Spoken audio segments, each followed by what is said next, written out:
մի հարց է յուղել երկու օր առաջ հարգելի բարեկամներ։ Ճիշտ է արդյոք, որ Հայաստանի Հանրապետության տարածքում կան դիրքեր, որտեղ դիրքապահները անցնում են Հայաստանի Հանրապետության տարածքում գտնվող ադրբեջանական անցակետերի միջով։ Ստուգվում են, պարտադիր ձեռքերը վեր բարձրացված, չի թույլատրվում անցկացնել սահմանվածից ավել փամփուշտներ, այլ զինատեսակներ, այսինքն ըստ էության ենթարկվում են ոչ թե ստուգման, այլ ստորացման, եւ միայն դրանից հետո հասնում են իրենց վստահված դիրքերը, որը գտնվում է ադրբեջանական երեք կողմից ադրբեջանական զորքերի ուղիղ հսկողության տակ։ Ըստ էության այդ մարդիկ գտնվում են պատանդարության մեջ։ Այս հարցը լսել էին միայն իմ էջից 130,000 մարդ։ Եվ տպավորություններ, որ ես է Հայաստանի Հանրապետությունում պետք է մի մեծ ալիք բարձրանա, բայց քանի որ Հայաստանի Հանրապետությունում իշխանություն, ընդդիմություն, ձեռք-ձեռքի տված, նիկոլականներ, այսպես կոչված ուռապատրիոտներ, նիկոլականներ, այսպես կոչված դաշնակ-մաշնակներ, իրենց վստահված, իրենց ազդեցության տակ գտնվող լրատվականներով, բլոգերներով, դեպուտատներով, ձեռք-ձեռքի տված, գործում են ընդդեմ Հայաստանի Հանրապետության, այս ամենի վերաբերյալ պահում են բացարձակ լռություն։ Պահում են բացարձակ լռություն։ 7 ամսական հղու փորը կարող են առնեն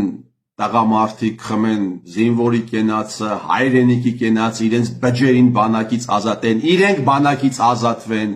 այսպիսի հարցերի վրա ուշադրություն չդարձնեն, 130,000 մարդ է նայել,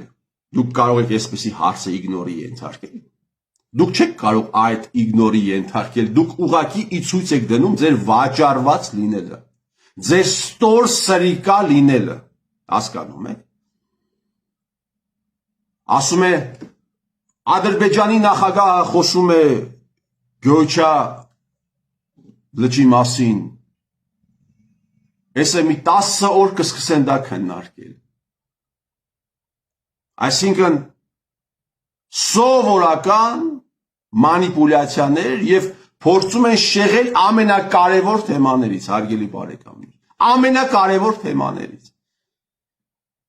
Ինչի դուք Սևանա լիճը սիրում եք։ Դուք Սևանա լիճը սիրում եք, որովհետեւ ձեր տերերը այնտեղ բաներ են սարքել, դղյակներ են սարքել։ Հայ ազգը կամ Հայաստանի էլիտաները Սևանա լիճը սիրում են, բա որ Սևանա լիճը սիրում են, հարակից համայնքների կոյուղաջրերին չէին գալիս լսում Սևանա լիճ։ Բա որ դուք զինվորներին սիրում եք, բանակը սիրում եք, այսպիսի խայտառակություն, ինչու եք թույլ տալիս։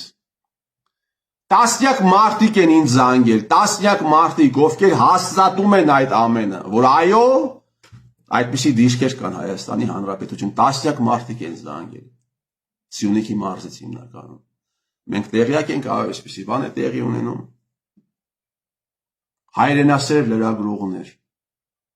հայրենասեր խմբագիրներ, որ մի լրագրողին ասես, դու լրագրության, դու ժուրնալիստիկայի հետ կապ չունես, քեզ գիտես ինչ կսարքի։ Քեզ գիտես ինչ կսարքի։ Բա խոսեք այս թեմայի մասին, ինչի՞ չեք խոսում։ Բա դեպուտատներ խմբեր կազմեք, գնացեք այդ դիրքերը։ Հիմա ընդունված է, չէ՞, թրենդ է։ Ով բանակում ծառայաշ չի, գնում դիրքերում բան են անում, սելֆի են անում։ Գնացեք այդ դիրքերում է սելֆի արեք։ Չեն թողնում։ Բա որ չեն թողնում բարձրանաք այդ դիրքեր։ Դա ինչ կամ իջնեք այդ դիրքեր։ Դա ինչ է նշանակում։ Եվս մեկ անգամ ապացուցում է այդ տեղեկատվության ճշմարտացիությունը։ Պատարակագետ բաներ կան, լրագրողներ կան, գնում են հովանավանք, այս մի նիկոլականին են բռնում, այն մի նիկոլականին են բռնում, ինչու եք մասնակցում կեղծ պատարակին, իսկապես մեծ ցավ է տեսնել, թե ինչպես է հոգևորականը բարձրանում խորան, ավելի ճիշտ բեմ, եւ այնտեղից փառաբանում Հայաստանի Հանրապետության 16-րդ վարչապետին, ում կողքը կանգնած է մի դասական հակաքրիստոնյա, հակամարդ Արայիկ Հարությունյանը։ Փաշինյան Նիկոլը քրիստոնյա չի, ոչ էլ Արայիկ Հարությունյանն է քրիստոնյա։ Եվ զզվելի է տեսնել, թե ինչպես է մի սրիկա փառաբանում Փաշինյան Նիկոլին, ում ամեն երկրորդ բառը սուտ է։ Ամեն երկրորդ բառը մանիպուլյացիա է եւ կեղծիկի մեջ հատախված է այդ անձնավորությունը։ Բայց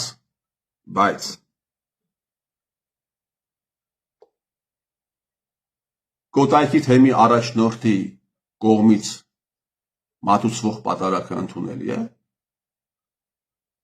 Կուսակրոնության ուխտը խախտող Կոտայքի թեմի առաջնորդի կողմից մատուցվող պատարագը նորմալ է։ Մարդ, ով ոչ միայն զավակ ունի, այլև դաստիարակել է մի այնպիսի զավակ, ով քաղմասներում մարդկանց է խոշտանգել, սա նորմալ է։ Այդ որտեղ է գրված, որ նորմալ է։ Հարգելի լրագրողներ, հələ գնացեք Էլիբեկ Քարամյանին էլ մի քանի հարց տվեք։ Տեսեք, եկեղեցում այսպիսի հարաբերություններ կա, այսպիսի հարցեր են։ Բացարձակ լռություն այդ մարդու կողմից, բացարձակ լռություն։ Արարատյան թեմի փոխանորդ կա, Կճոյան, հատախված եղել տարբեր կոռուպցիոն թեմաների մեջ, տարբեր հանցագործությունների մեջ է հատախված եղել, քրեական գործերով է անցել։ Ավինյան Տիգրանի ինագուրացիային էր մասնակցում։ Կճոյանին բատուցած պատարագին մասնակցելը նորմալ է, դա սրբապղծություն չէ։ Բայց որտեղ է դա գրված։ Մի քանի օր առաջ հայկական ժամանակով մեկը եթերը հարցազրույց է տալիս, խոսում է եկեղեցու խնդիրների մասին եւ մեկ էլ միամիտ Կոտայքի թեմի առաջնորդի մասին խոսեց եւ մեկից խոսքը փոխեց։ Միամիտ էր։ Որովհետեւ Կոտայքի թեմի առաջնորդի մասին ոչ սրանք են խոսում, ոչ նրանք են խոսում։ Որ պետք լինի մեկից լրագրողներին կուղարկեք ինչ որտեղ, որ հարցը տա իրենց ուզած պատասխանը պոկեն, պետք է հետո նաև քրեական գործերի թիրախ դառնա։ Միքայել arczepiskopos-ը այստեղ մի հայտարարություն արեց, ասացին այդ հայտարարության մեջ հանցակազմ չկա։ Հետո ԿՊԱ-ականները սկսեցին խոսել այդ հայտարարության մասին մի տարի անց։ Մեկից լրագրողներն եկան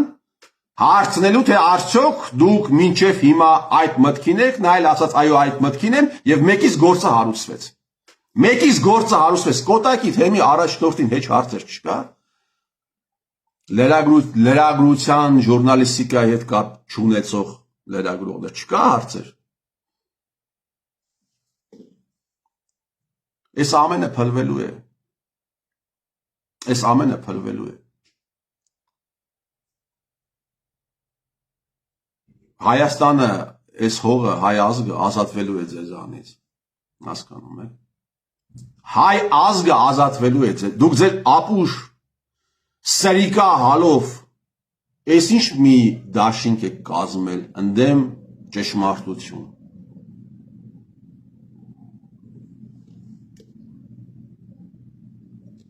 Ամեն ինչը իմիտացիա է այստեղ։ Այն ինչ որ դուք անում եք, ամեն ինչը իմիտացիա է։ 130,000 մարդ լսում է այդ հարցը,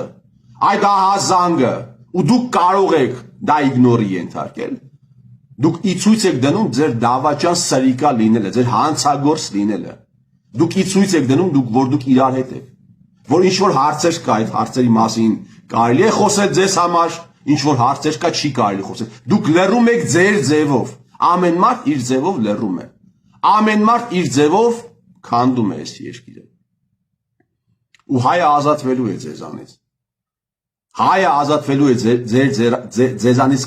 կամ հայի ձեռքով, կամ եթե ոչ օտարի ձեռքով, բայց այդ օրը կգա։ Այդ օրը անպայման կգա։ Դուք չեք սիրում հայրենիքը, հողը։ Դուք Արցախն էլ չեք սիրում։ Դուք ատում եք Արցախը, դրա համար Արցախը ազատվեց ձեզանից։ Հասկանում եք։ Ու դուք ուզում եք, որպեսզի Հայաստանի Հանրապետությունն էլ ձեզանից ազատվի։ Դուք ամեն ինչ անում եք, որ այս հողը ազատվի, դա եք ուզում։ Դուք ուզում եք, որ այս հողի վրա այլևս հայ չապրի, ինչպես որ Արցախում։ Արցախում տրված է եղել $800 միլիոն վարկ, հարց ես տալիս, ասում ես այդ վարկառուներն ովքեր են եղել, որ ջրեցիք, ովքեր են եղել, սրանք են եղել, երկիրը թալանողներն են եղել։ Մարդիկ են եղել, ովքեր հեկերը վաճառել են պատերազմից հետո ադրբեջանցիներին, ստեղից կոմպենսացում են ստացել։ Տասնյակ միլիոնավոր դոլարների մասին է խոսք, ասում ես ովքեր են եղել, լավ, այդ մարդիկ ովքեր են, որ դավաճանական կոլաբորացիայի մեջ են եղել ադրբեջանցիների հետ, հետո մի հատ էլ այստեղից կոմպենսացում են ստացել։ Այս հարցերը չի չեք տալիս, լռություն է եւ այնտեղից եւ այստեղից։ Նիկոլ, այդ մարդկանց ինչ իրավունքով ես դու կոմպենսացում տվել Հայաստանի Հանրապետության բյուջեից։ Ինչ իրավունքով, սրիկա։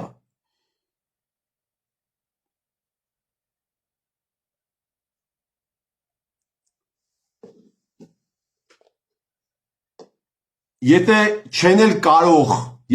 էլ կարող այլևս խաբել, ասում են, այ այստեղ կա դրսի հետքը։ Դրսի մարդիկ են այս ամենը կազմակերպել։ Դրսի ուժերը, սև, մութ։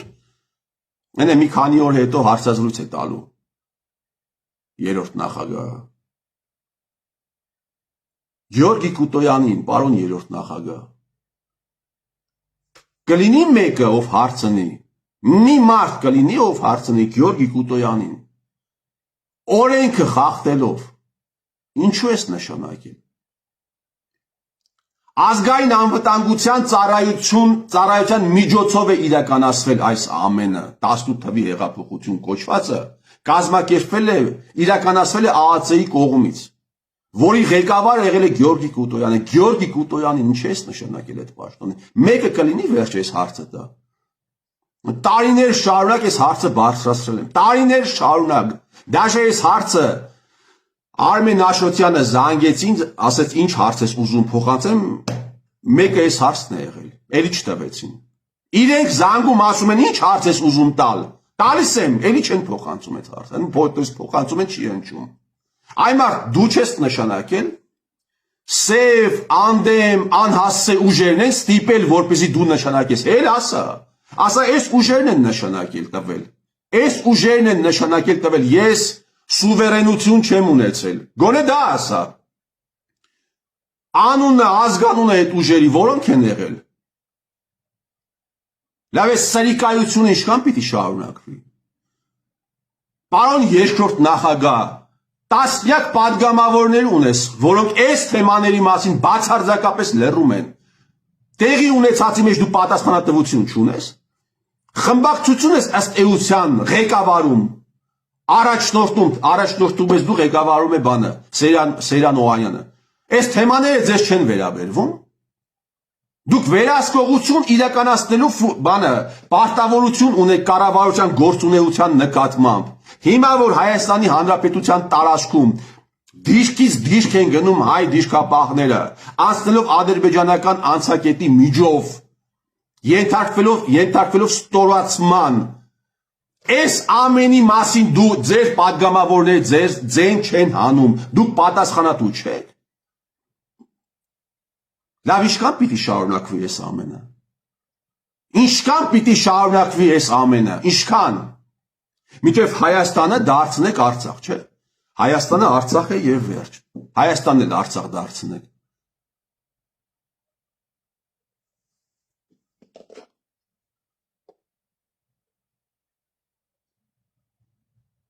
Եկեղեցականները չհաշված մի քանի հոգու պահում են բացարձակ լռություն։ Բացարձակ լռություն։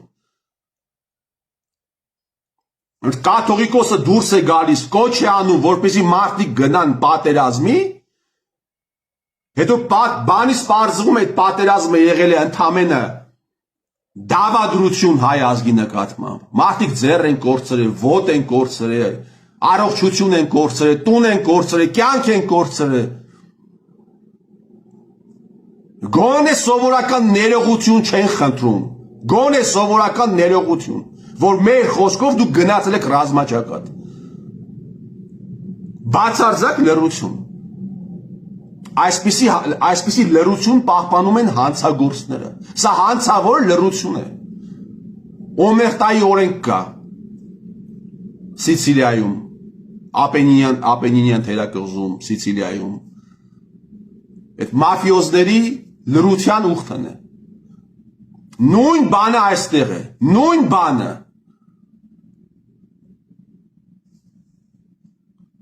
Սրբապղծություն է ասում են այս պատարակը։ Նայում ես իրոք ցավ է, նայում ես իրոք ցավ է։ Էլիբեկ Քարամյանի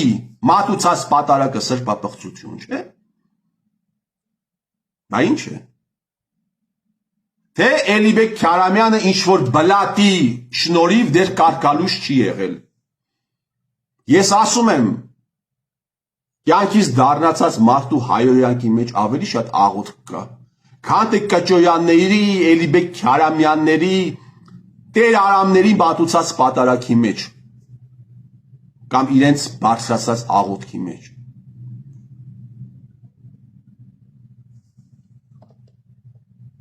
Լավ, դուք ո՞նց եք ասում հոգի տալու։ Դուք սովես ընդհանրապես չունեք։ Սովես ընդհանրապես դուք չունեք։ Ինչքան կարելի է այս 2 միլիոն մարդկանց այս աստիճան մոլորեցնել, այս աստիճան նվաստացնել, խումար խաղալ այս մարդկանց կյանքերի հետ, առողջության տների հետ։ Ինչքան կարելի է։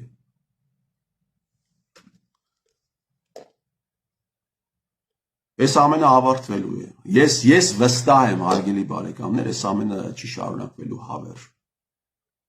Ցանկացած ջեբգիր, իսկ սրանք ջեբգիր տականքներ են, մտել են հայ ազգի ջեբը, դուրս չեն գալիս։ Ով իրականացնում է հանցագործություն եւ չի պատժում, ինքը գիտի, ինքը մնալու է անպատիժ, բայց մի օր ձերից բռնելու են։ Մի օր ձեր ձերից բռնելու են սրիկաներ։ Մի օր ձեր շլինքից բռնելու են, տանեն գցեն ձեր համապատասխան տեղերը։ Ես ձեր տիրոջ մերը